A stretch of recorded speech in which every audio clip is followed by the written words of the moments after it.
brought to you by Infinix.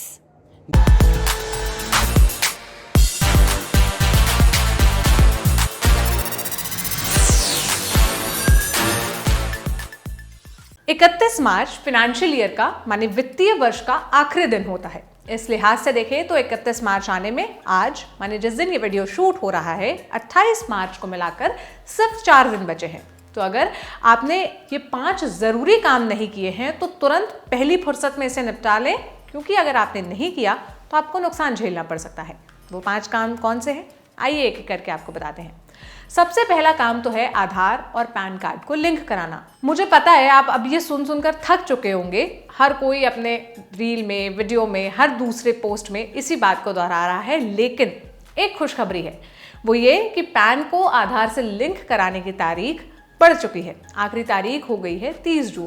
Pan को आधार से link कराने की आखिरी तारीख पहले 31 मार्च थी, लेकिन अब अगर आप 30 जून तक अपना पैन आधार से लिंक नहीं कराएंगे तो आपका पैन 1 जुलाई 2023 से किसी काम के लायक नहीं रह जाएगा। और अगर आपका पैन कार्ड अमान्य हो गया तो आप इनकम टैक्स रिटर्न भी दाखिल नहीं कर पाएंगे। इसके चलते आपको ज़्यादा टैक्स देना पड़ सकता है।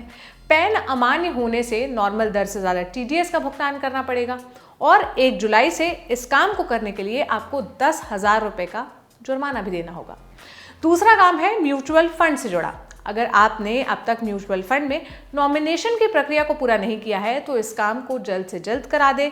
सभी म्यूचुअल फंड हाउस ने इसके लिए 31 मार्च की आखिरी तारीख तय की है। अगर आप ऐसा नहीं करते हैं तो आपके म्यूचुअल फंड अकाउंट को फ्रीज कर दिया जाएगा।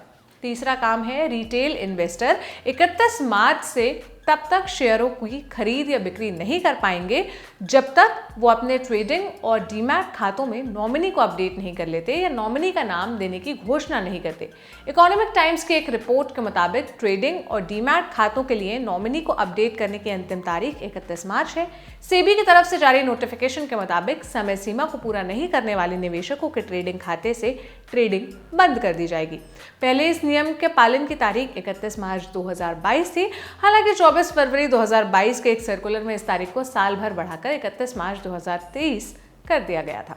चौथा काम कि अगर आप मोटे प्रीमियम वाली LIC पॉलिसी पर भी टैक्स की छूट पाना चाहते हैं तो 31 मार्च 2023 तक की खरीदी गई पॉलिसी पर ही ये छूट प्राप्त कर सकते हैं।